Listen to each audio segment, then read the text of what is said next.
This is the Bleav in Pro Wrestling podcast. Here's Rick Ucchino and SP3 on the Bleav Podcast Network.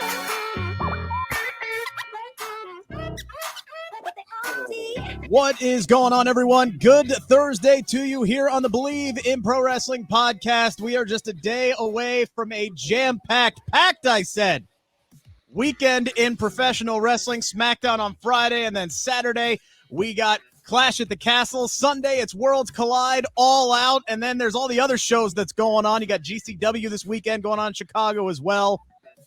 It is just absolutely, it is a smorgasbord of professional wrestling this weekend, and we are here to break down just a taste of that here today. We're going to break down Worlds Collide, Clash at the Castle, myself, Jeremy Bennett in today, and we are not alone. Our special guest picker this week, Samira. How are you doing? Me. Thank you for joining us. Thank you for having me. I'm excited to be here to, break down even the little sip that we're even going to get into that is the wrestling that's going on this weekend. Speaking of sip, let me sip my pumpkin spice coffee here to get ready to go. I brought the cookies. And she's got pumpkin cheesecake cookies that she's somehow going to Look smash. how good. I'm the only person without pumpkin over here. Yeah, well, I'm a simple white woman, all right? Like, I need pumpkin in my life. I always said that about you, Rick. Hey, I can admit it. I don't care. It is what it is. All right, one more sip as we get in there. All right, guys, we got a ton that we got to get into today. We got 5 matches at World Collide. Triple H this week was like Oprah. Like, this week's episode of NXT was just like, all right, here's a certified banger. Here's a certified banger. Here's a certified banger. I mean, it is just, this is the week. This is one of those weekends that you just live for as a professional wrestling fan, Jeremy. And you're trying to balance so many other things because for some reason you're going to a damn football game this weekend. Yeah, I know. I was like, oh, that's right. This is going to be on English time. So I'm going to probably, most likely not be at home. But you know what? I tell you what, though, on Tuesday, all of the cameos that were done, and there were a lot of them. And I think that just completely made the excitement for Saturday or for Sunday for NXT. Yeah. It's kind of weird thinking about that when those two, are usually the other way around. But I think all the cameos that came in, Tommaso Ciampa, Rhea Ripley, Gunther, all those I thought just enhanced everything that's going to go on Sunday because basically everybody that talked to all the champs is like, you better win for England, or you better win for the prestige of the NXT championship. And I thought that was just what whoever came up with that idea, if it was Triple H or Shawn or both, that was a brilliant idea because I think that just enhanced what we're going to see on Sunday. You know what it reminded me of, Jeremy? Think back to like the 1980s when you were in high school, right? Like after like the mid-90s. after like all the seniors graduate, right? And then all of a sudden, after 2 months of their freshman year where they're in college and they think they know everything, and then they come back and they visit all like the juniors the year before. They come back for the first football game of the year. Yes, that's exactly what it was. That's what Tuesday night felt like this week. Was all the seniors coming back to check on the juniors and make sure that they're throwing down for their class and all that kind of stuff. And it was a really, really nice touch. And it's just like one after another. And honestly, it just kind of goes with the theme of what we've seen with Triple H's shows as a whole here, Samira, the last few weeks is you have to be paying attention all the time or you're going to miss something because literally anything can happen at any time. And it's been great to watch. Oh, I definitely agree with you. I mean, even the return of Johnny Gargano, that came after a commercial. Nobody was expecting that. And you're just like, wait, what? Is this actually happening? What's going on? Yeah, I was sitting in my chair, drinking coffee, trying to stay awake, even though it was a good show. It's a late night. And I'm just sitting there and all of a sudden I'm like, wait a minute. I know that song. I thought it was Theory trolling us at first. To be honest. So did I. And then I saw the winky face, and I'm like, "What? Wait, hold on." And then once he actually walked out, then I flipped my shit, because that's just what everybody else did. But again, absolutely stacked card we got to get through here. First things first, got to thank our friends over at BetOnline. Without them, we would not be here right now. They are the fastest, easiest way to wager on all your favorite sports. contests, and events with first-to-market odds and lines. Get reviews and news for every league, including Major League Baseball, NFL, NBA, NHL, combat sports, esports, and golf. BetOnline continues to be the top online resource for all your sports information, from live in-game betting to props and futures. Go to BetOnline today or use your mobile device. You're on it anyway. Sign up, make your first bet, use our promo code BLEAV50. That is BLEAV50. Receive your 50% welcome bonus on your first deposit. BetOnline, where the game starts. And we are going to start with Worlds Collide. And with everything that's going on this weekend, like I said at the top of the show, we're eating good. All right. Like Tony Khan and Triple H, they have given us a wide variety of items for us to nibble on. And why don't we just start with what is the steak tartare of the weekend? I think when this match got announced, all right, everybody lost their damn mind. And I'm like, all right, not fucking around. Let's go here. We are getting Carmelo Hayes and Ricochet. Jeremy, I'll let you go first. I'm not even honestly picking a winner in this. It's probably going to be Carmelo Hayes, but let's be honest. We're going to win. Yeah, we win. We're the ones who win in this situation. Yeah, there's absolutely no reason for Carmelo Hayes to drop it to Ricochet because, for one, Ricochet is getting a semi-push on SmackDown with Triple H in charge now, where, of course, he's been buried ever since he got called up when Vince is in charge. So there's no reason to put it on Ricochet. He is there to deliver a banger, which is going to be happening. Obviously, Carmelo has got to be getting called up pretty soon. You think, maybe obviously he's NXT champion material, but he's almost ready for that main roster. Him and Trick are both ready for that main roster right now. Yeah, there's no way Ricochet is going to win, but holy cow, are we going to be talking about what they did on Monday morning? Yeah, there's a couple of these matchups where I'm like, well, they wouldn't really go that direction, would they? But then again, maybe they might. Ricochet. The thing with Ricochet is, I love what Triple H has allowed him to do, which is basically be Ricochet, cook, right? They put him out there and just go out and put on your hell of a good matches, right? And he and Corbin a couple of times here put on 2 matches that they're both throwing out offense that we haven't seen from either guy or either ever or forever, and they have been really, really good matches. But Ricochet is coming off an Intercontinental title run that Vince did absolutely nothing with him, and then that thing still hadn't been defended on a pay-per-view. It's finally ending this weekend. Yeah. Finally ending this weekend. WrestleMania 37 was the last time the Nigerian drum fight with no drums, right? That was the last time the Intercontinental Championship was defended on a premium live event. Finally, that ends this week. At least we can keep the streak of, the continental United States going forward, but hopefully that'll end as well. But again, I digress. I don't know where Ricochet goes on SmackDown. You can have him win matches, but unless you're putting him in a world title picture, there's not a whole lot of room for him to go to because he's already gotten his ass whooped by Gunther. You could put him in a tag team, possibly, maybe, I don't know.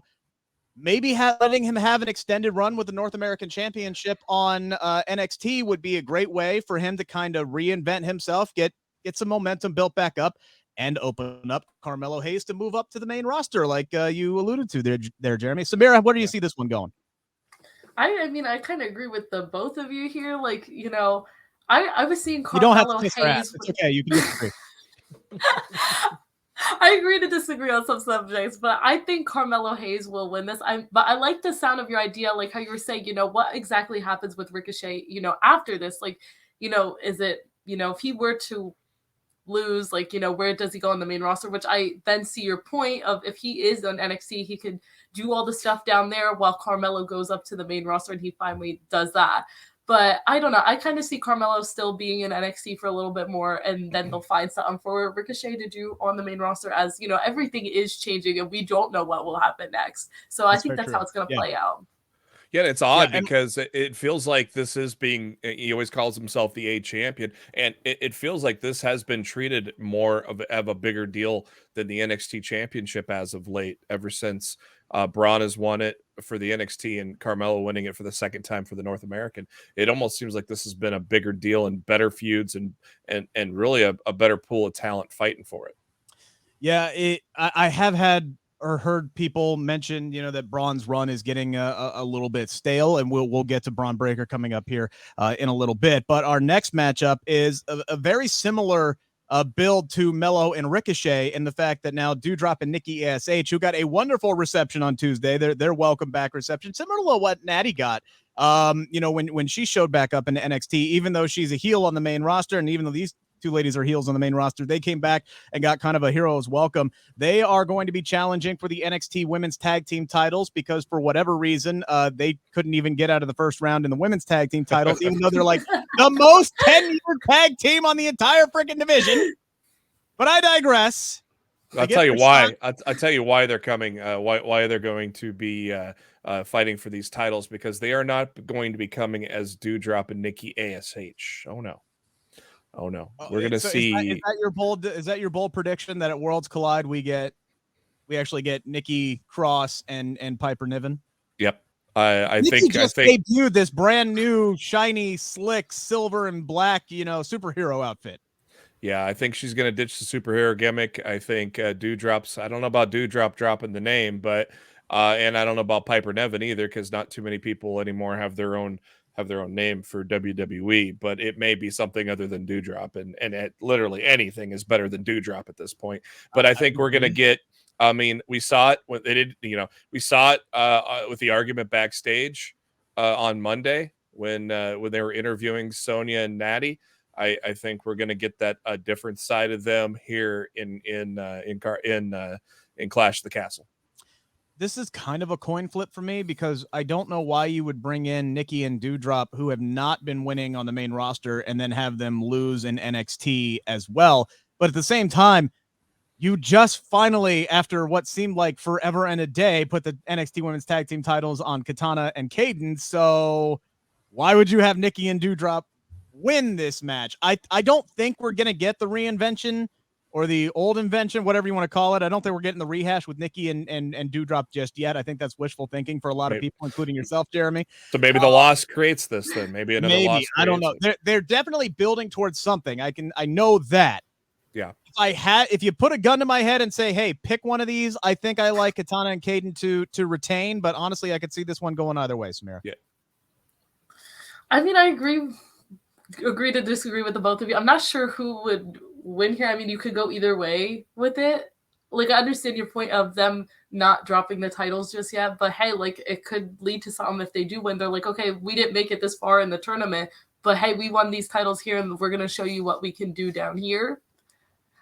I don't know. But like you said, okay, I think maybe Katana and Kaden will retain, and maybe something's going to build up on the main roster where, like, something's going to happen there, and that's what's going to happen with them. So I think that's like my final prediction with that one.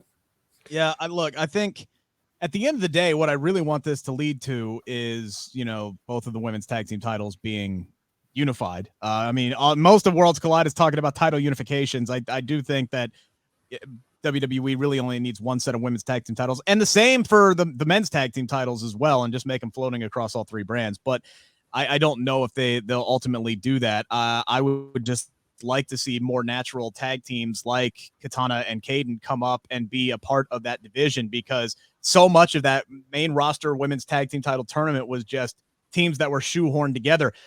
I looked at that complete right side of that bracket when it came out, and I said, well, none of those teams are going to be together at the end of the tournament. And then, screw me, they actually, had Raquel and Aaliyah win the damn thing. So, hey, at least one of them sticking together. I guess that is there. But hey, at least the number generator or the random number generator did something.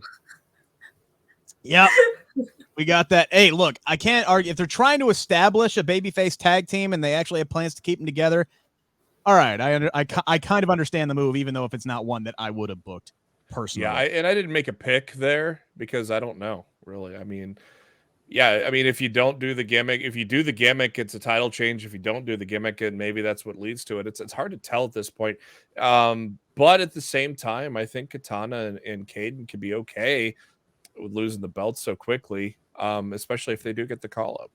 Look, and I think it's pretty safe to say if they do get the win, that would be the biggest win of their tag team career. Like, that would be the most marquee team that they've beaten. I know Nikki hasn't done much in the last year, but you're still talking about a former Raw Women's Champion, and Piper is accomplishing of herself. So I think this would be a big kind of notch win for Kaden and Katana, and I think they are going to get it on Sunday. I wouldn't be surprised if it's a switch, though. Those two are in NXT for a while, and Kaden and Katana get called up.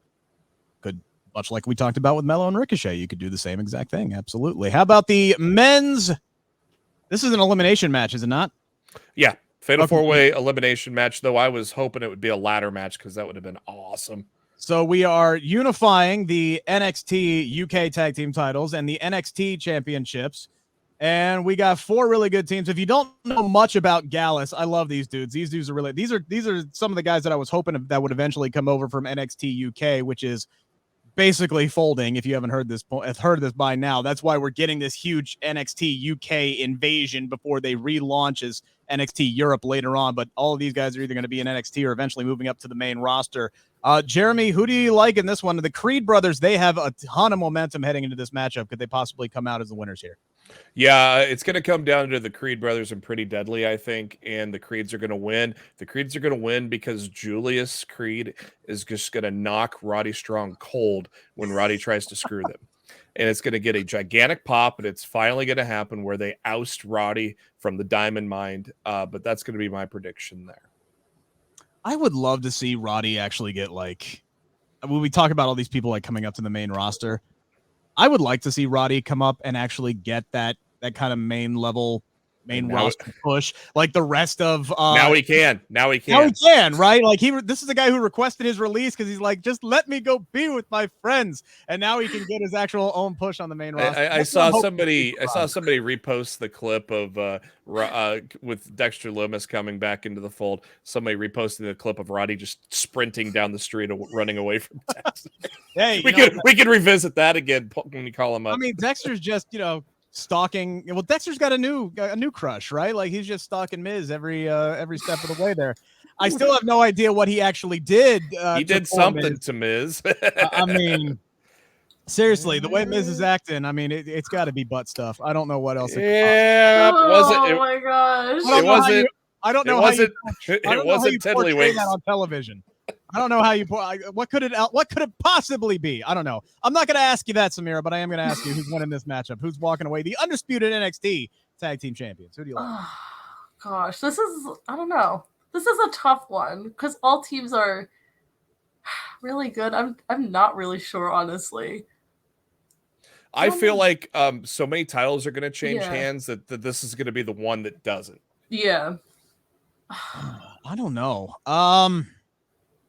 I like Gallus. Like, I really, really do. And I'm not just saying that because I'm a Gallus homer, but I think that this would be a great way to kind of establish them on NXT now that they've arrived, is to say, hey, look, we're here to be serious players, and we're going to take all the gold in this matchup. So I like Gallus to pick up the win in this. I really do.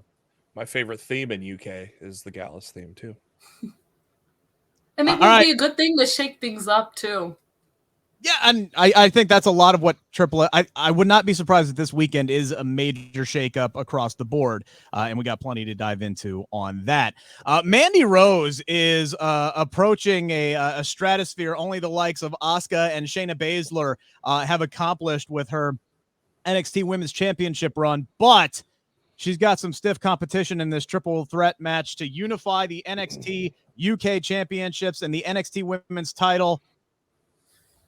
Blair Davenport is somebody that I really, really like. I got her as a dark horse in this, but there's something that's telling me, Jeremy, that Mandy Rose is going to find a way by hook or by crook to unify these championships and win again. Every time I think she's finally going to lose and they're going to move Toxic Attraction up to the main roster, which is always a theme and a topic of conversation anytime we talk about NXT. It's such a crutch here for us, but, it's always there.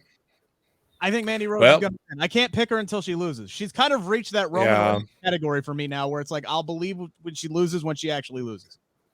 Yeah, and at this point, Gigi and JC are not in the title match, so this now is where I finally feel comfortable with saying Mandy Rose is going to drop the title because that they're going to finally call up Toxic Attraction, just because now they will not have the gold.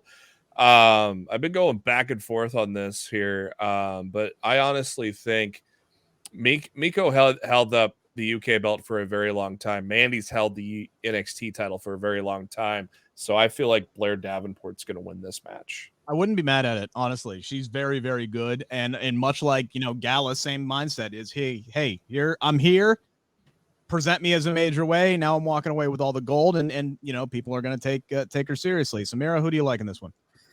I like everybody, but I've been like so stuck between Mandy and Miko, honestly. Because on one hand, you got Mandy, she's like you said, you know, she's just been winning and winning, like, and I feel like there's gonna be like some way where she's just gonna take them all down. But at the same time, I don't know, Miko just has something, and I feel like there's so much buzz around her specifically too that I've been seeing a lot lately, and I'm just like, I don't know, then she could be coming in. I don't know. I think I'm gonna go though with you, Rick, and say it could be Mandy because every single time she's just winning. So I think this would be like it would be big for her too, like especially against Miko and Blair. I don't know. I think she's gonna take it. Yeah, and it's like every time they present somebody up to Mandy Rose, and it's like, oh, okay, well, clearly they're setting up Cora Jade to win this title. Nope. Clearly they're setting up Roxanne Perez to win this title. Nope. Clearly they're setting up Nikita Lyons to win this championship. Well, Every I felt Blair was going to pin Miko anyways if NXT UK wasn't going to get taken down. So I think that's what's going to happen is Mandy does not get pinned here and Blair pins Miko. Final match for Worlds Collide is going to unify the NXT Championship and the NXT UK Championships. By the way, can I just say, like, I'm genuinely sad that these matches are happening because outside of the United States Championship belt, those NXT UK titles are the most gorgeous in all of WWE, and I'm sad that they're probably going away now. Like, can we somehow find a way to bring those, like, instead of like the old like European Championship, can we just make like the UK title like a mid-card championship on the main roster and just keep that gorgeous title, please? Because I like to see it. But anyway, Jeremy, who's walking away? We got Braun Breaker, we got Tyler Bate.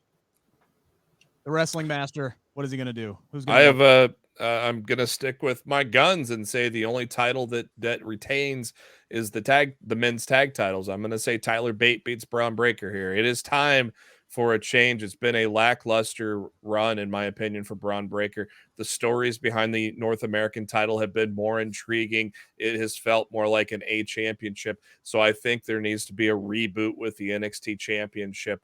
I feel like any moment now that Braun's should get the call up. We've been saying that for months, just like Mandy Rose.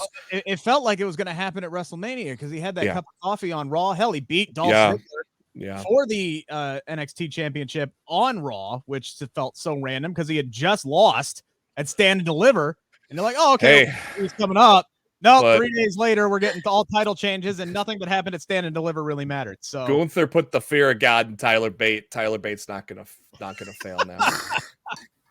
I do think as well as Triple H has shaped and remolded these rosters and added to the depth, there are still some high level spots that are still open on the SmackDown side specifically. I think they need one more top level babyface in the women's division. Might be Sasha Banks and Naomi that could plug that there.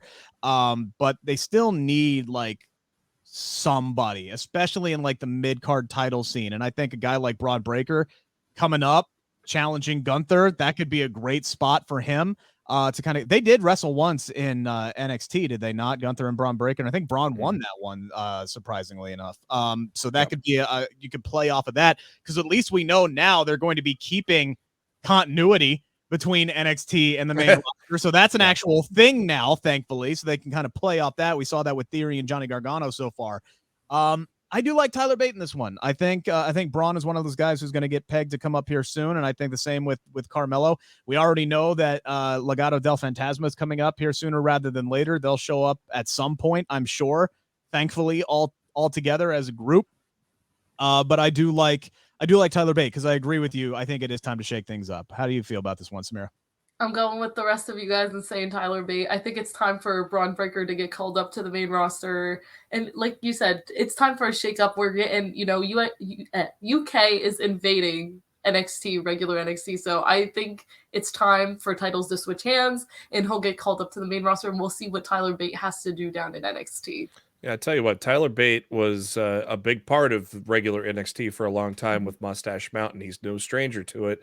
I feel like he could be a perfect flag bearer to get that brand back on track and to get some high-level title matches out of the top prize on NXT. Yeah, and I think with a lot of these guys that are down there, right, it's got to be to a point where, I kind of hate to say this, but you got to take NXT, I think, and do it as kind of like a year-over-year season, right? And then you kind of have to make a decision, just like you would with any like minor league baseball team, right? If you got a dude who's been down in AAA for 2 years or 3 years, it's like, okay, you got to make a choice. Is this guy going to make your main roster or is he not? And with WWE constantly refreshing and signing talent and doing all of these tryouts and auditions, if NXT is truly going to be a developmental brand, year over year, all right, you're either coming up to the main roster or I'm sorry, you're not going to make it in this company this time around. We'll see how it goes. So I think it's time for a refreshing of the entire roster, and especially with them bringing all these UK people over. I think it'd be a great time for a reset for all people like Mello and Mandy and Braun Breaker to come up. So we'll see. And on top of that, that's been announced that they are now, with Vince out of power, they are now going to be more receptive to bringing in indie guys again too. So it's not going to be just the people from the Performance Center. So it could be obviously guys from AEW that exactly. And that was the other thing, is start the clock, because there will be people whose contracts are coming up here soon who are going to come over to WWE. It's just going to happen, and that's going to make things even more fun. I've always said everybody's having fun, and it's great to see these guys, former WWE guys, find jobs during like the dark days of all the releases and everything. I always thought this war was going to get fun, man, when it was a two-way street, and Cody was the first one, and so far Cody's been the only one. If Alan Angels' contract ended a few months later, I would have not been surprised to see him on NXT.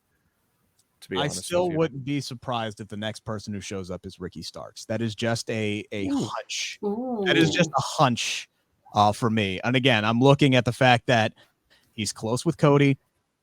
This is a guy who signed in 2019, 2020, probably to somewhere around a 3-year deal. So his contract's going to be up soon. They haven't done a whole lot with him so far. And now all of a sudden, toward the end of what would be a 3-year deal, he's starting to get a singles push. Like, I think there's a lot of smoke there for me. And I'll throw another name out there for you. Matt Cardona. Oh. But at the same time, I feel that happens in WWE, not like just like AEW. I feel like we've seen that in the past where, hey, somebody's contract is getting up and they're putting them on TV more, so they'll push them to resign. Like, we've seen that before. Oh, yeah, so Ricky got that push. Yeah. Yeah, he got a good push. I don't know. I don't know if I could see Ricky making the jump over. I don't know. Oh, I could. With Triple H in charge now, I definitely could. I think there's a lot of people that are going to jump over with Triple H in charge. Definitely. Again, though, they're going to have time to see how people like Johnny Gargano and Tommaso Ciampa and things like that are going to get pushed on the main roster. And look, Triple H is making a lot of really positive changes. He's still got work to do. Yeah, he's made some really positive changes. And speaking of which, let's change scenery here as we move on from Worlds Collide to Clash at the Castle, which is actually taking place first Saturday. Special start time, 1 o'clock Eastern Standard Time, 10 a.m. for all you West Coast people. So get up early, get ready. Just kind of a preview if your football team's playing on the East Coast during the NFL season. Like, I would kind of love that, actually, waking up at like 9 o'clock on a Sunday. Listen to me, I have 2 kids. Like, I could sleep in until 9 o'clock, but not having to wait until 1 o'clock in the afternoon or 4 o'clock to watch football. I would kind of love that, to be completely honest with you. But no, thank you. Well, you don't get up until 4 in the afternoon, Jeremy. All right, so 2. Jeremy, Jesus. On the weekends. I couldn't even tell you the last time I slept. 7:30 during the week, at least. Gotta catch up on my sleep. I don't get it during the week. I like the idea of Saturday morning wrestling. I like that. Yeah, that used to be a thing all the time. Yeah. That used to be a thing all the time. What was it, Saturday Morning Slam or whatever the heck it was called back in the day? Yeah, Superstars was on Sunday mornings. Yes, good times. Watch Superstars and then watch Power Rangers and the X-Men cartoon. Man, it's taking me back, baby. Yes.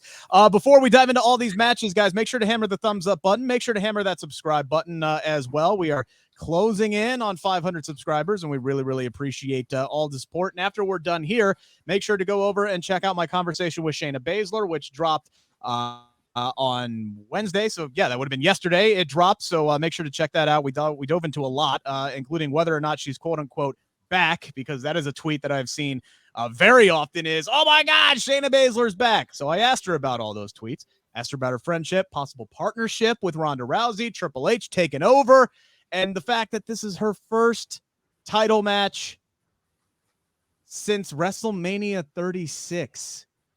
Whoa. Thank you. That's what when I saw. She has had one televised world title shot since coming up to the main roster, and it was that loss to Becky Lynch at WrestleMania 36. How about Kevin Owens? It's been 5 years. Yeah, okay, I understand that's a problem, but at least he's had title shots. At least he's had opportunities to win. Shayna Baszler hasn't even been booked in a title match since WrestleMania 36. And let's start right there. She's going to be taking on Liv Morgan. And Liv's title run, let's be honest here, she has suffered probably, of all the questionable booking decisions that Triple H has made, all of them have surrounded Liv Morgan, right? Like, they had an opportunity to book her as a serious, credible champion out of the gate at SummerSlam. She had the fluke win at Money in the Bank when she cashed in. Okay, that's understandable. That's what the Money in the Bank contract is designed for. So her first major world title defense is going to be at SummerSlam in Nashville, Nissan Stadium, in front of 40,000 fans or whatever the heck it was. It was probably more like 32, but the 45,000 that they said. All right. Big match. Ronda Rousey, who's never cleanly lost a match in her entire WWE career. They had a chance to really make and solidify Liv Morgan, and they went in the complete opposite direction. They had her get her butt whooped for a majority of the 4.5 minutes they were in the ring together. And then in the end, she won because she was able to leverage an armbar into a pin, but she didn't really win because she actually tapped out, which went against the entire buildup of this was, yes, I know you're better than me, but I want this more than you, and I'm going to fight and find a way and somehow, and I'm not going to quit. I'm not going to give this up. And what happens? She quits. She quits in the damn match. She gives up. And the only reason that Ronda Rousey is not the women's champion is because the ref missed it, right? Like it was a freaking AAC football game. The referee just blew the call. And what happens? Liv Morgan, one of your most over faces in the company, white hot, gets you tapped out chance and boos the next week on SmackDown. Like, oh, y'all fucked up on that one. And now Shayna Baszler has stepped into the Ronda Rousey role, and we're playing the exact same storyline over. Can she hack it? Is she credible? Can she beat somebody like Shayna Baszler, who should just tear her apart, right? Ronda Rousey might get involved here. Maybe her suspension gets lifted on SmackDown tomorrow night. I don't know. Maybe they turn this into a triple threat match, but let's treat it like it is right now. Shayna versus Liv Morgan. Jeremy, can they salvage Liv Morgan's title run here and get this thing on track? No, because I didn't think they were going to do it at SummerSlam. I thought they were going to give it right back to Ronda. Now that Triple H is back in charge, I just feel like they are going to reset Liv somehow and build her back up. 19th billionth time in her career. Yeah. Like, God, I mean, ever since Triple H has taken over, I have not felt confident in Liv holding that belt. There is more money in a whether it be a pay-per-view in between or Survivor Series, there is a lot of money in a Shayna Baszler Ronda Rousey title fight. Sure. And to start with that, Shayna's got to win on Saturday. I just have felt that Liv has been on shaky ground. I just don't feel confident under this new Liv era. has been on shaky ground since 2019.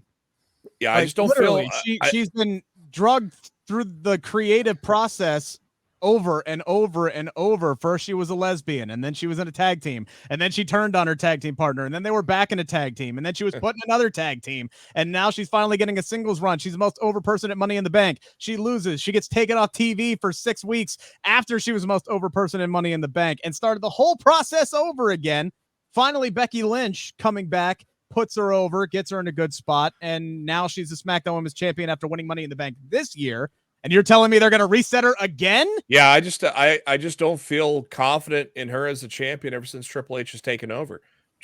I just have not felt she has been the crippled weakling ever since Triple H has taken over. I feel like Shayna's going to step on that arm, break it, and end it. I think it's going to be a 5-minute match. I just have not felt confident since Triple H has taken over in Liv holding that belt. I feel like that's kind of been the story. And if you remember, Samira, that's exactly what we did with Nikki ASH last year. Nikki wins Money in the Bank, and then the whole story build up toward her match at SummerSlam with Charlotte was, does she deserve it? Is she actually the true women's champion? Can she carry it? And then that storyline's great, but it only works if she comes out on top in the end. Nikki did not come out on top in the end. Liv Morgan at least survived past SummerSlam, but they didn't do her any favors with the way that they booked that, because they valued protecting Ronda Rousey over solidifying Liv as a credible world title contender. They honestly, in my opinion, they owe her a make good this weekend. Like, I know the internet is torn, like, oh my God, Liv deserves this chance, but Shayna's so overdue. We want Shayna to win, because fans are fickle, but whatever. Fickle. I feel like Liv has to win, and win decisively this weekend. She has to. I don't know.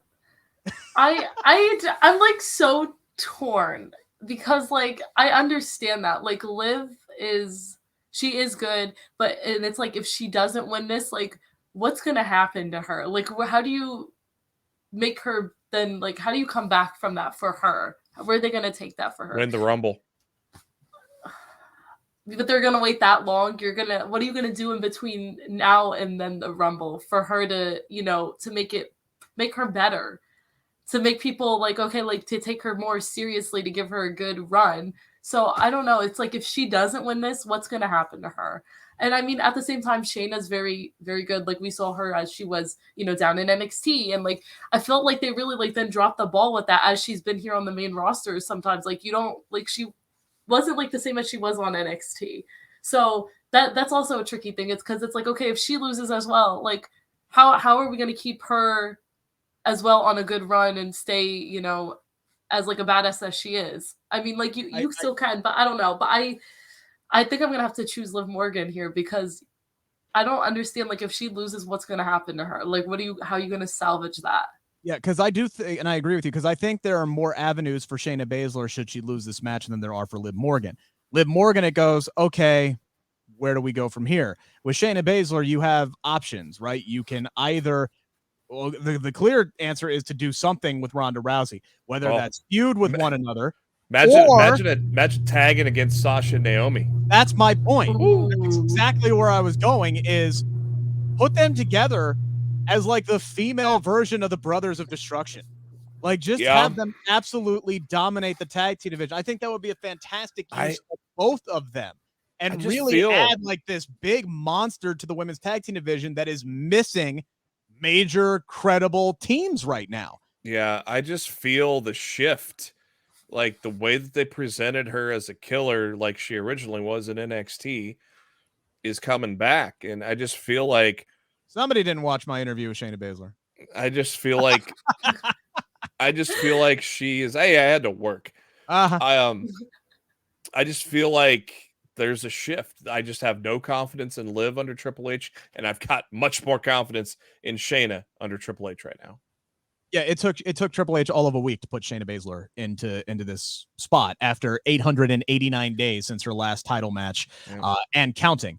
So I know the last thing that Shayna would want to do is go back into the tag team division. But again, I think the thing you have to do with Liv is get her out of this cloud of Shayna and Ronda with the championship, whether it be with a clean win over Shayna this week and eventually a clean win over Ronda, because you still have out there Liv Morgan's white whale. Like this title run for Liv Morgan cannot end until she beats Charlotte Flair. That has always been the benchmark for Liv Morgan as a competitor, is I'm ready to take that next level. Oh, I'm going to wrestle Charlotte Flair. She got her ass kicked. I'm ready to take that next level. I wrestle Charlotte Flair, gets her ass kicked, disappears for several months, and then returns as the lesbian thing, right, with Lana. So I think this is the angle that that's the test. That's the benchmark. And that will finally deliver Liv Morgan as a real, true, credible champion. So somehow, by hook or by crook, get her out of this thing with Ronda and Shayna. Get her into a program with Charlotte. Have her beat Charlotte clean as a sheet because they don't care about protecting Charlotte. She's got all that equity built up. Doesn't matter. You can make Liv Morgan that way. And then after that's over, she can lose to whoever, man. Like, I don't care. She can drop it at that point. Who cares? Yeah, I feel like that was the plan under Vince, but that was, I think that was how they were. That was how they were going to. That would be one of the few that he had. Yeah. That was a good idea. I think that was going. I feel like that would have been the plan under Vince, but I don't feel it right now until I see it. I don't feel it. One feud that needs to culminate and needs to end on Saturday because everybody involved just needs to move the F on. We have Edge and Rey Mysterio taking on Finn Balor and Damian Priest of the Judgment Day. I'm disappointed this is not a 6-person intergender trios match because Dominic and Rhea need to be in this damn match. Those two either need to fight. Wait a minute. What? Oh, you calling Dominic a girl? No. I mean, if Rhea's in it, it's intergender. Oh my Jesus. Those two either need to fight or hook up or one of the two and just call it a day and get this over with. This should be a triple threat match. I'd love to see Beth involved. I think Beth and Rhea are going to get involved in this, as is Dominic. But this needs to be the final blow-off match between all of these people involved. And much like Liv needs to beat Shayna, I'm sorry, Judgment Day needs to get over on Edge. That needs to be the story. That needs to be the culmination. Don't pin Rey Mysterio. That's an easy out, even though he's a guaranteed Hall of Famer. Yeah. You don't take out Edge and call him the weak link and then lose to Edge every single opportunity you get to go up against him.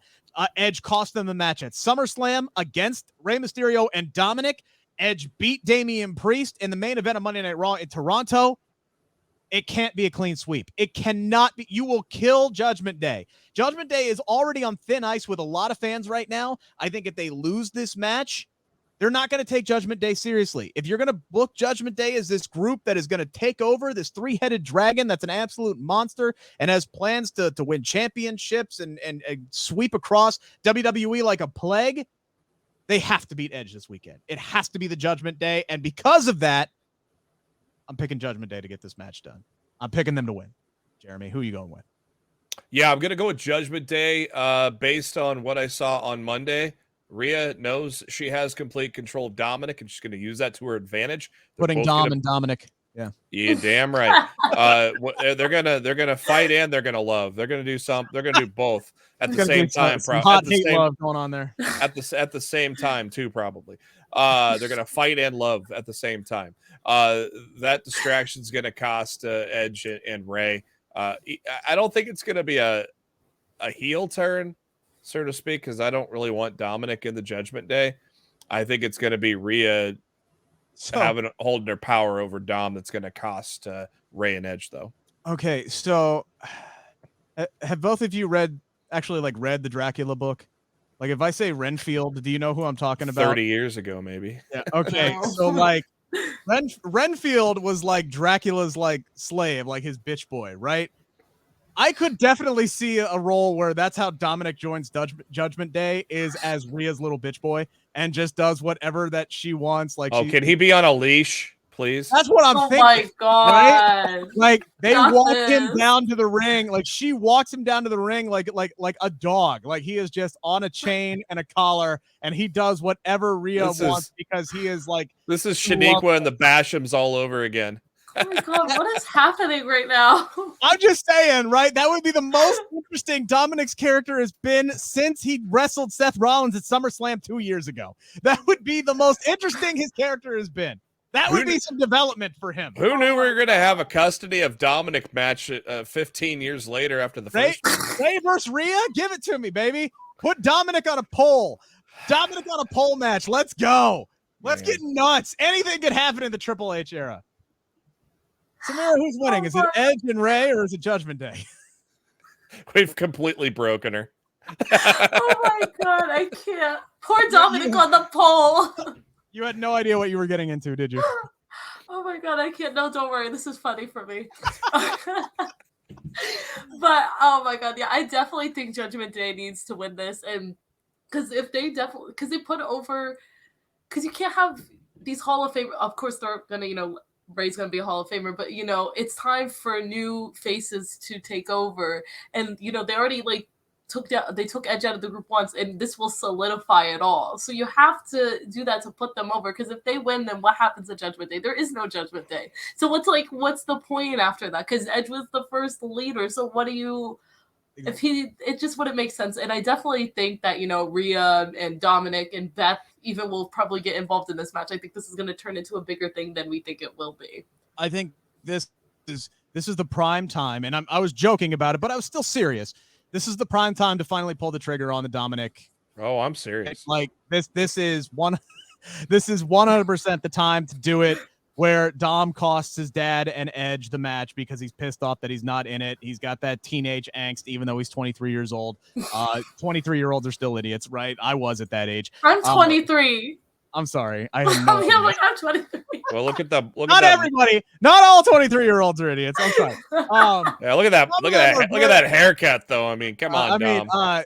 He's already making poor choices with that haircut. Women mature faster than men. That is just a scientific fact. So I was very immature at age 23. You got your shit together, so good for you. You don't want to know what I did at 23.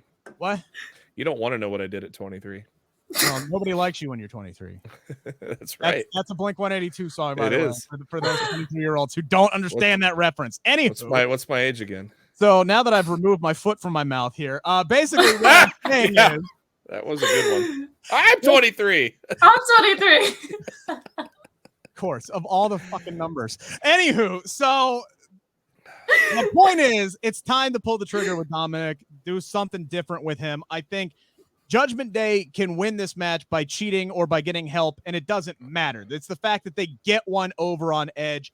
That's the whole point. They get the victory here. Any loss is detrimental to Judgment Day at this point, so it's got to be them. And I hope that Triple H knows. Shit, I said 2 or 3 months ago that when Judgment Day was already broken, I'm like, these guys need to go undefeated the rest of the year, and well, that didn't happen yet either. There was no reason why they couldn't have won at SummerSlam and then have Edge return. Yeah, Edge returning and then costing them the match, I did not agree with. They could have beat the Mysterios easily, dominated them, pulled out the Caertos, right, and gone to just decimate them and take them out, and then Edge could have returned. I don't know why they do the great entrance in it. Yeah, and you can still do the great entrance and everything. Could have done everything. I think this is also a good opportunity if Dominic were to cross over onto Judgment Day, what we could see him do without his dad. So I think this would also be a great opportunity for him. And Ray's gone on record saying he never wants to do it, but man, that would be a WrestleMania match right there, father versus son. Well, okay, a couple of things here. Yes, I agree with you. It opens up Dominic because so far his entire character and his entire run is, hey, I'm Ray's son. Let's find out who the hell Dominic is. And I'm not saying like being Rhea Ripley's bitch boy is exactly. Well, just like Jimmy John's, he's a sub above.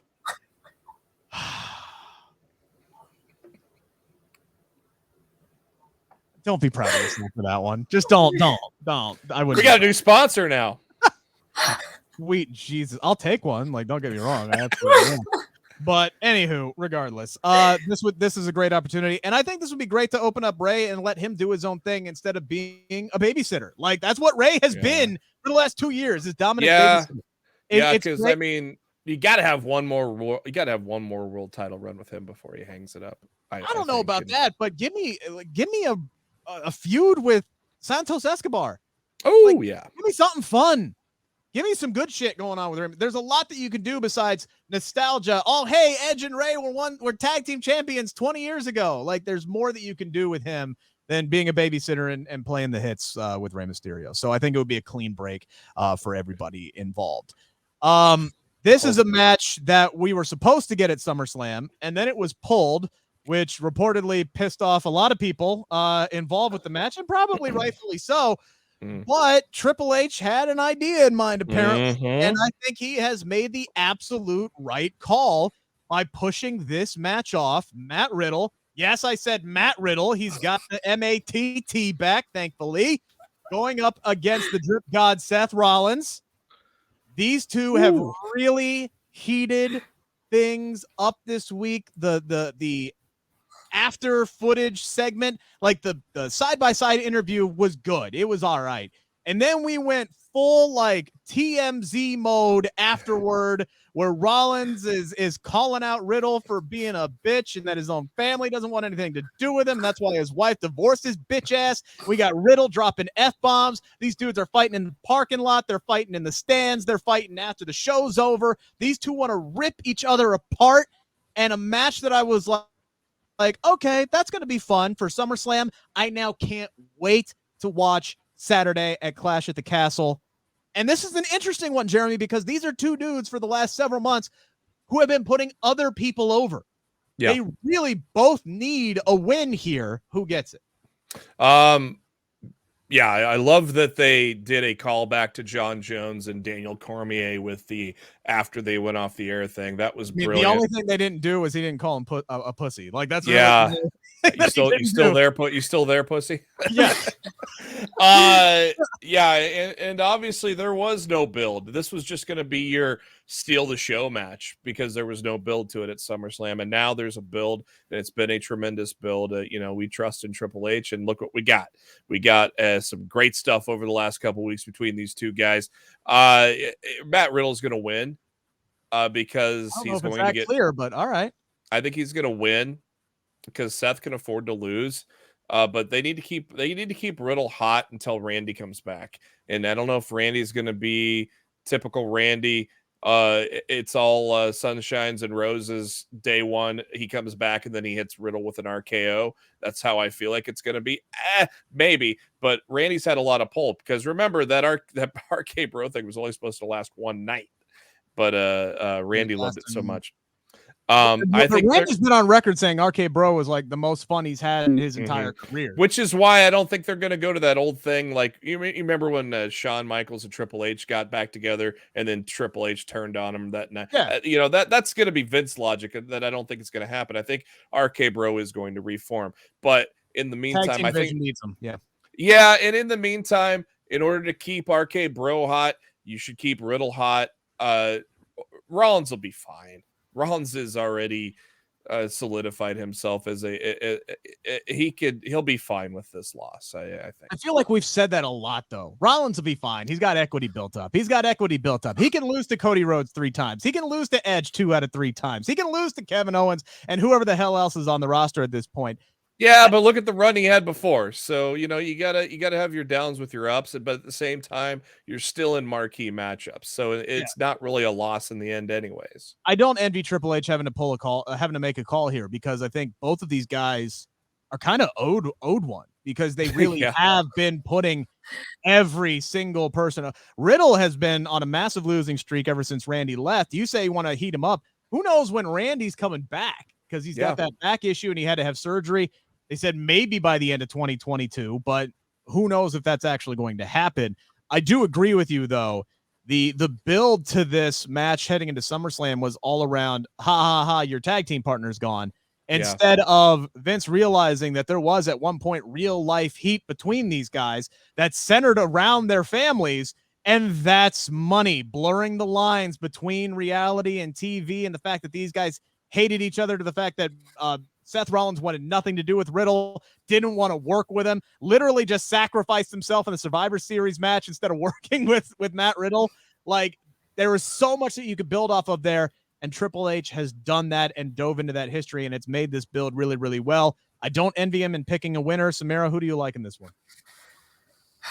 I don't know. It's tough because, like, they both need a win here, and I was going to say Matt Riddle because, like, you put over the younger guy, and, like, but at the same time, it's like Seth's been losing as well, like lose. Like he's been like, I need one more chance at this. I need this. I need that. And he didn't have like a WrestleMania match, like, and he kept complaining about it, and he got one. And then we saw that and then SummerSlam got taken away from him, and then like them showing up and doing that whole thing. So it's like, how much more can you have Seth Rollins also lose like after like this whole year? And I'm just like, I don't know. I'm not sure who exactly wins here. It's because they both need it. They both really need this to win. And I'll tell you what, though, if they split the belts like the networks want, and that we want. Honestly, it makes no sense to have them unified at this point. You keep Riddle hot instantly. He's never been in the main event. He's never been in the world title scene. You keep him hot. You got him there. He did. Remember, he had that banger with Roman Reigns on SmackDown. Oh yeah, yeah, that's right. Yeah, and that was his shot. And remember, he doesn't get an opportunity, right? He lost that match, so he doesn't get another opportunity. As long as Roman's champion. Well, as long as Roman's champion. But if they split the belts, he's on Raw. If they split the belts, the other thing is Roman's no longer going to be the champion. So that does open up Matt Riddle. But there is, don't forget, there's that floating ghost out there by the name of Cody Rhodes, who's going to be coming back at some point, probably around January. There's this big event where like 30 people. You think he pulls a John Cena and shows up so much earlier? Yeah, absolutely. They put that 9-month time frame on there because that's what they always do. They always overinflate everything, right? Except in the case of Bayley, who they said 9 months for Bayley, and it ended up being over a year before they finally put her back on TV. Yeah. But regardless, I think Cody shows up at the Rumble. I think he wins the damn thing, whether it's entering at 17, 29, whatever it is. I think he's going to win that. They set the stage for another match with Seth Rollins because Rollins attacking a dude to put him out even longer when he had a completely torn pec and he was going to miss time anyway made no sense unless you're going to call back to it. Now, again, that was an old regime in place, so things could change, but the storyline is still there. So that's a match Rollins can't lose. Yeah. So if Cody comes back, wins the Royal Rumble, and is going to face Seth Rollins, who may or may not be WWE champion, you got to heat Rollins up and you got to get to the point where he can win that world title. So I think he needs the win over Matt Riddle more. So I'm going to choose Seth Rollins in this one. Speaking of a team that badly needs a win, because let's just say they may in fact be in damage control mode after Monday night, where a tournament that seemed built around Dakota Kai and Io Sky ended up going in the opposite direction. For whatever reason, they had Raquel Rodriguez and Aaliyah win the tag team titles, thanks to the interference of Asuka, Alexa Bliss, and Bianca Belair. Even though Dakota wasn't the legal woman and that match probably shouldn't count. And I'm sure they're going to revisit that after Clash at the Castle is over. But regardless, we have this trios match. A lot of talent here. Damage Control, Bayley's group. They need to assert their dominance here. They need to win. They need this win. And if they don't get this win, I don't know what the hell Triple H is thinking. They can join the Judgment Day. Yes, they're going down the Judgment Day path. Like, this is a group, and SP3 has talked about this. We still haven't gotten like a clear-cut motivation, clear-cut storyline for these three other than, hey, these two are awesome, so I wanted them with me, which is simple storytelling, I guess, but I feel like there should be more to it. This team of Bianca and Asuka and Alexa, it's an all-star team, but all-star teams are built to fail, right? This is a team that you don't miss a beat by having these guys lose. A loss to Damage Control this soon, a second one. Again, I'm going to use the word detrimental. I think it is. I think it would be very, very bad booking for them to lose again, even if there are shenanigans involved. Bayley's group has to get the win here. Has to. Samira, who do you like in this one?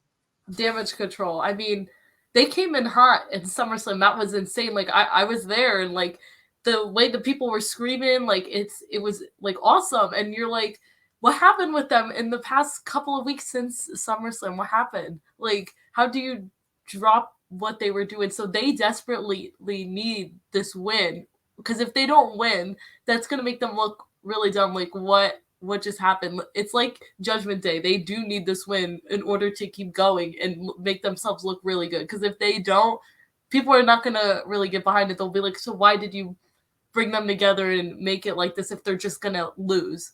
And then if they reinstate the championship match, then they need to win that as well. Because you can't then come off of a pay-per-view win like that and then just lose again to the titles. Wouldn't make sense. Yeah, there's a lot that confuses me again about the booking of Monday. And again, there's SP3 and I talked about this during our live stream on Tuesday about what they could possibly be doing here. And it made absolutely no sense to go with that. Again, I understand heating up a babyface tag team and trying to solidify another team, and all of that makes sense. But with Sasha and Naomi possibly coming back, I think it made much more sense to have Damage Control be the one that has those tag team titles. So maybe they're going to revisit that here after Clash at the Castle. But again, I think if you're using what happened on Monday to just kind of set the stage for this match. I don't necessarily know if you needed to do that, because what importance does that put on the women's tag team titles? Not a whole lot. So this has to be Damage Control. I think this match needs to be utilized to set up Bianca's next challenger, whether it's somebody in Damage Control or Jeremy, possibly the woman who said, and I quote, "After SummerSlam is over, I'm coming after the Raw Women's Championship," and that would be the woman who is on Bianca's team in Alexa Bliss. She was looking at that Raw Women's Championship very lovingly, very Gollum-esque on Monday Night Raw this week. Yeah. I think that is something to watch on Saturday, is the actions of Alexa Bliss. She has been eerily quiet and eerily underutilized since coming back in February. And has eerily had no direction. Yeah. The tag title thing, I feel like, why have Io and Dakota win if they're just going to lose to Sasha and Naomi? Because they should have lost to Sasha and Naomi. That's the point. They should have beat Sasha and Naomi. That's the whole point. You're trying to establish this group. They're talented enough. Is it Damage Control or just Control? I thought it was just Control. It's supposedly Damage Control. Okay. I think nobody knows because they haven't really made it official. I think your lock, because they haven't gotten the like the copyrights and everything. I think your lock of the night is Bayley pinning Bianca to win. I think that's your lock, and that maybe that's because of Alexa Bliss clocking Bianca. You never know. But I think your lock of the night is going to be as Bayley pinning Bianca, and that sets up your next title match.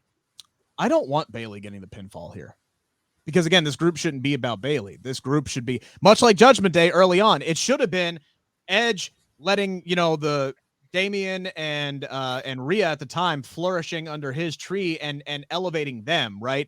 I do think Damage Control is going to be all about elevating Dakota and Io, especially after Monday. I think one of them gets the pinfall over Bianca, mostly because Alexa is clocking. I don't want Bayley getting a world title shot. Like, I don't want Bayley to be the next one to get the world title shot, because I don't want Bayley losing. Because the next person that Bianca drops that title to should either be Alexa or it should be Rhea Ripley. Rhea Ripley looks like she's going to be tied up with Beth Phoenix for at least a little bit after Clash at the Castle is over with. So I can see Bayley beating Bianca, honestly. Boy, do you want to set the internet on fire again? Do you remember what happened the last time Bianca lost to a four horsewoman? All right, do you really want to set the internet on fire again? Yes, yeah, but we're far. We're gonna be at that point. We're gonna be far enough from Bianca's title win to,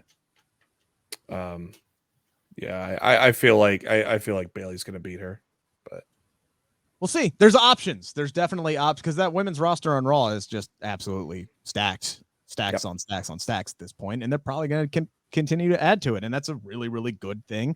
It's a good problem to have when you have 12 women who could compete for a world title, and some of them are going to be parked on the bench for a little bit.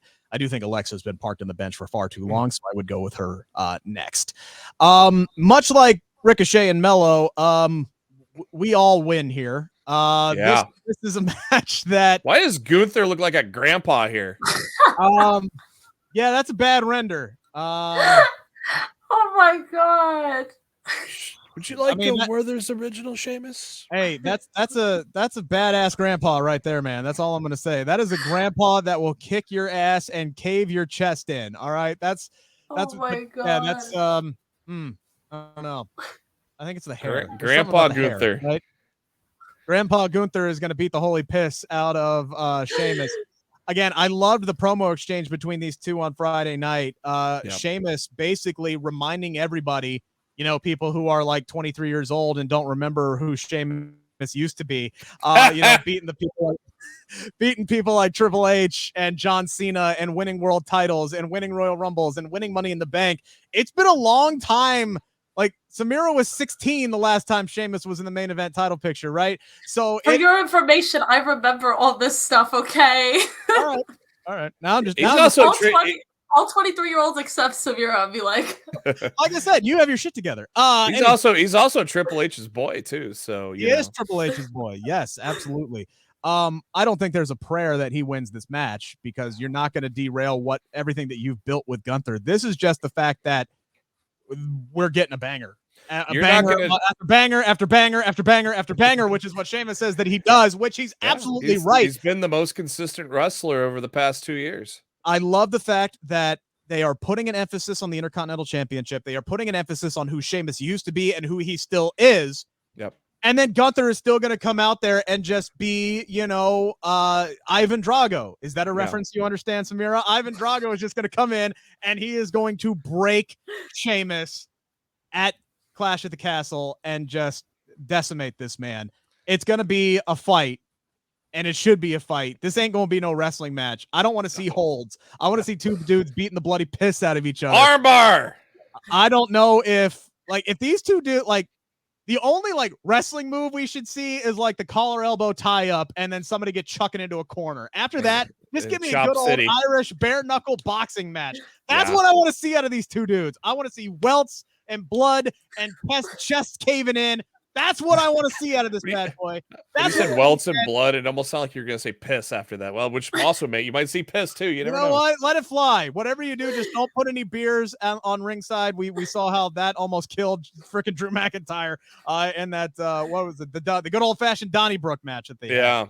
I expect this match to be very Sheamus McIntyre-esque, but maybe even to the next level because Gunther is just that dude, man. But I do expect Gunther to retain the Intercontinental Championship, Samira. Yeah, I agree with you here. Gunther has to, retain and still stay on the top. I mean, I love what him and Sheamus have going on, and I love how Sheamus is bringing back what he had years ago. I love that. I love seeing him have that character. But Gunther needs this win to stay on top, to keep going forward and be pushed to the top. Yeah, and honestly, I would love if they utilize this as a way to turn Sheamus babyface because I do think that SmackDown needs another top-level babyface. And I don't want the Sheamus babyface that we had back in the day. I actually want a little bit of the Sheamus that we saw on Friday. If you've never spoken to this man in person, if you don't know what he's like off the screen, this man is genuinely hilarious. Genuinely hilarious. He is a really, really good dude. He is just got this great, wonderful personality that he's never really gotten to show on screen. Give me a John Moxley version of Sheamus. Yeah, exactly. Yes, just a guy who is sarcastic as hell, who knows cut you verbally, and then also physically. So I mean, this is a guy who could really back it up. I think he will be a tremendous face. The crowd would really get behind him instead of being the cheesy joke guy that he used to be back in the day. Just let him be himself on the microphone. I think that would really work out for him. And then you can turn Butch back into Pete Dunne and do whatever the hell you want to do with Ridge Holland. I don't know, but Sheamus needs to be a babyface coming out of this. Eventually, he will win the Intercontinental Championship, and I love the fact that he desperately wants to win that because, again, it just adds this sense of importance to the mid-card championship, much like the United States title that Triple H has really been focusing on since he took over. That could be a WrestleMania match for the title, is revisiting Gunther and Sheamus. Obviously, Gunther's going to win here because you're not going to deny us of two big men slapping meat at Survivor Series between Lashley and Gunther. Yeah, We've all wanted it. As soon as Gunther won that title, we all wanted this match to happen. So obviously that's going to carry over. And yeah, you could really build up Sheamus to be the guy to dethrone Gunther at WrestleMania, and it'd be a hell of a moment if you do turn him babyface like that. But yeah, Gunther's going to win. It's actually one of the matches I'm looking forward to the most. When Sheamus won that tremendous match that they had on SmackDown to qualify, I was really happy that because I knew Sammy wasn't going to win, even though everybody wanted him. I knew it wasn't because there's a bigger story that we are clearly seeing brewing right now. So.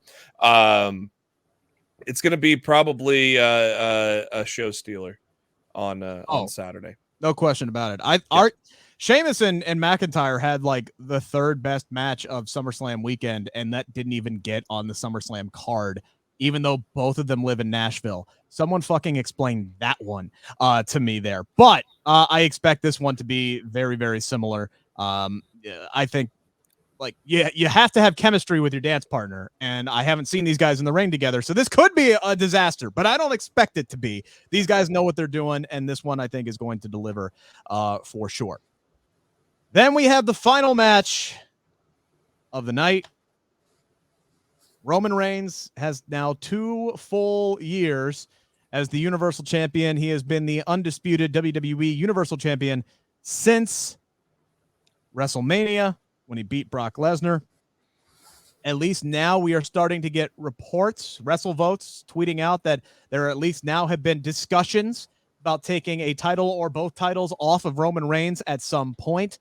And there has been a lot of buildup here for Drew McIntyre. A lot of evidence is pointing into his favor. He got his ass absolutely handed to him on SmackDown last week. Genuinely, that means, the babyface strikes back come pay-per-view. We still got one more SmackDown to see who stands tall tomorrow night.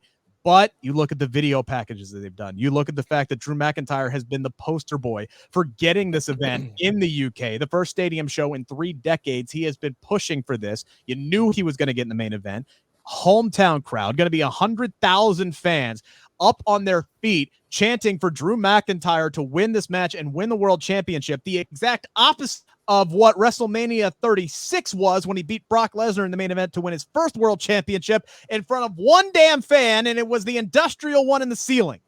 This is a moment that Drew McIntyre deserves. This is a moment that Drew McIntyre has earned, but Roman Reigns somehow, some way, always finds a way to come out on top.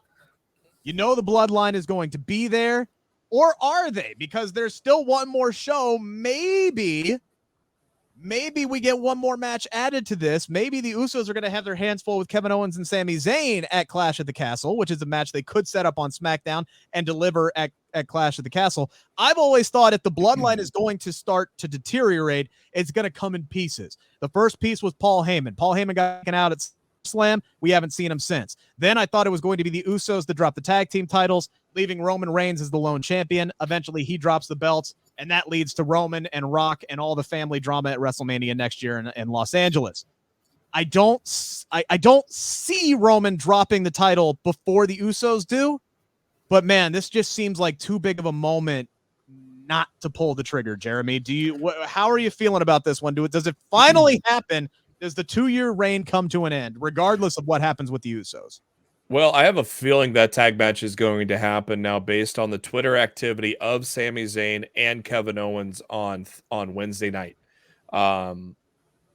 Sami explained why he didn't attack Kevin. Kevin retweeted it literally right before Dynamite went on the air here on Wednesday night. Retweeted it with the gif of them hugging. So I wouldn't be surprised if that gets made on Friday. I hope it does. With that being said, I have said this all along, ever since whenever we had the even thought of, I would say ever since this got announced, Clash of the Castle, that this was going to be even with Vince in charge, I said this was going to be the pay-per-view where Drew gets his win in front of fans, and not only fans, in front of friends and family in his hometown. This is not the Vince era where you screw over the guy in his hometown. This is going to be Drew McIntyre winning both belts off of Roman Reigns. The Usos are going to lose both belts off of KO and Sami all at the same time on Saturday. Roman's going to take a vacation until it's time to set up the program with The Rock. I think Roman's going to take her vacation, win, lose, or draw, regardless, because that's just what he's been doing. And honestly, and to go back to that splitting belts thing, easy way to do it. The Money in the Bank contract only states one world title. You could just say that. You could just say that, and it's an easy way to split it. Yeah, and that is the other thing here. I know there are people out there, Samira, who are hoping that Johnny Gargano will take the briefcase off of Austin Theory because, they hate Austin Theory, and that's what they're really hoping. But he is the wild card factor. And I like the idea that no one is bringing up Austin Theory because it kind of makes you forget that is an option, that he is out there. It's much better than telegraphing it like they did at SummerSlam. Like the whole buildup between Roman Reigns and Brock Lesnar seemed to be built around Austin Theory and him getting his ass kicked every week. And we knew he was going to get involved. It's just, how was he going to screw it up, or was he going to be successful? And he screwed it up at SummerSlam. Nobody's talking about Austin Theory. He could be a legitimate option tomorrow. And frankly, that could be the way that they decide to screw either Roman or Drew. Is Theory cashes in, turns it into a triple threat match, tries to pull the Rollins, and then either Drew or Roman beats Theory to win the matchup. Man, it's difficult because like I love that idea of Drew winning in like his like in England with his friends, his family, all those fans. And that would be such a great moment that he deserves, that one that he didn't get. But at the same time, it's like they've built Roman up for 2 years now, like to the highest point. Like, what it's like, I don't know. I just don't see who's gonna be the person to take it off him. Like they built him up so high, and I'm just like, it's like I can't see him losing this match. But at the same time, it's like I don't know who he would lose to in order to lose those belts. I like the idea of splitting the belts again because it's annoying having just like one champion for that. It really is. But it's like you don't want to knock Roman a peg down and make him look, well, I mean, if you're, then that's how you go in the storyline to whoever's going to beat him. I mean, to knock him down and be like, hey, he's not as like strong and powerful as like they were making him out to be, and that will come into whoever's going to get him. But like, I don't know. I just can't see Roman losing this. They've built him up so high that somebody else, like maybe it is The Rock that's going to come in and take him in, months, but like that's months away. What are we going to do in that time? Who's going to step up to the plate? Like how many more people are we going to have before Roman actually loses? So I'm very torn here because I'm not really sure. I really want Drew to have this moment. Because he does deserve it. But I don't know. I can't see Roman just losing right now. I can't see it after hitting this 2 year mark specifically. It's not happening right now. It just can't. Yeah. I feel like eventually you have to start that program with The Rock, and that's not going to have the title involved. Yeah, and that was what I was going to get to here. Is like there's no way for me to get everything I want out of this booking because it's impossible. Because I want the title to be taken off of Roman, but I also want Roman to remain unpinned until he fights The Rock because I want that to be, still on the line. Something major has to be on the line with The Rock. What if they snuck The Rock into England, huh? I don't know about that, but I think that would be a hell of a... Because you want him to still look like this badass when he faces his cousin. You know what I mean? Like you don't want him to look dumb. I don't think losing the title to Drew is going to kill that though. But at the same time, I agree with Samira, right? Like, but at the same time, Drew's reign has been so long now and so cemented. You have the opportunity to make somebody by beating Roman Reigns, right? So again, I'm not going to get everything I want here. The one person that I would absolutely love for them to make, if they're going to make anybody, I know where you're going, is Sami Zayn, right? That's the guy. That's the story. He should have been the one who won Money in the Bank. I said that months ago. I did a whole video on this channel about it and why it was such a great idea. And then it looked like they were heading in that direction. And then for some ungodly reason, they put it on Austin Theory. All right. So whatever. That was Vince's decision.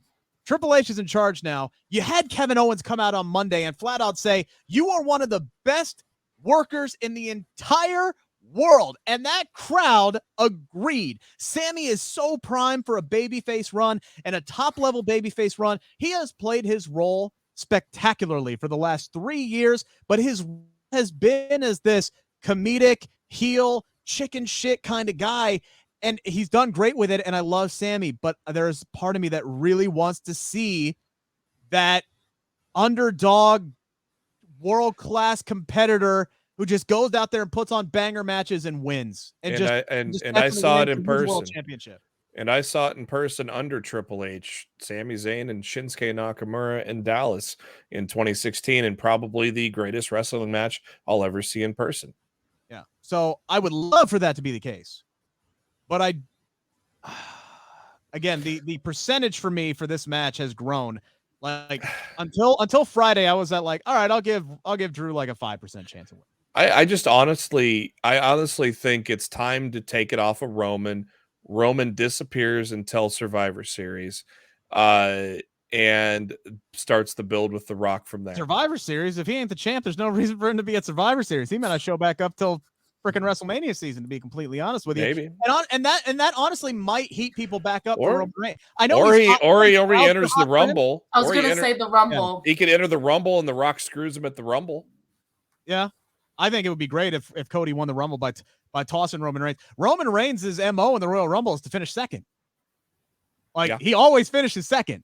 Yeah. So I think that would be a great little spot there is for Cody and Roman to be the final two in the Royal Rumble. I think that would be awesome. But heading into Friday, I was at like 5% Drew. After Friday, I was at like 20% Drew. After Monday, I'm at like 40%. Did you see the video from yesterday? And now I'm up to literally 50-50. Like I could flip a coin here, but there is one thing that we haven't mentioned yet, and that is the variable that is Karrion Kross. How does Kross, who has targeted both McIntyre and put Roman Reigns, how does that dynamic work? Does he get involved? What does Karrion Kross do?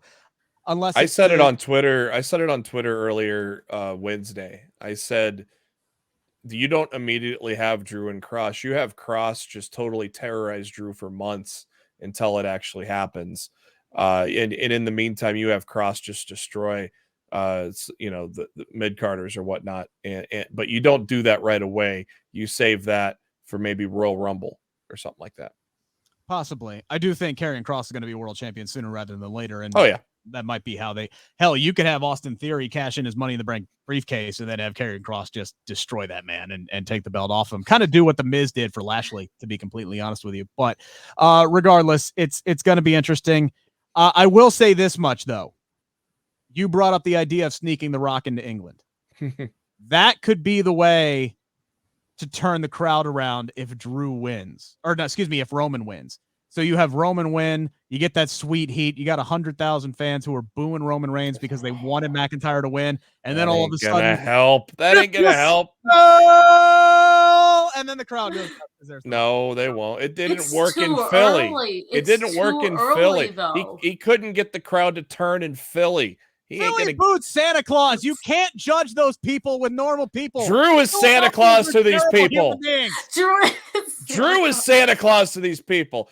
They are not going to cheer The Rock if Roman Reigns beats him at Clash of Castle. I think they cheer The Rock. I just feel like it would be way too early to bring in The Rock right now. It's so early. Yeah, you could have Roman just take. But remember, the last time The Rock wrestled, they teased that match a full year in advance. Yeah, it was Rock and plus, I mean, but you're gonna drag it out until Mania from now. You know what I mean?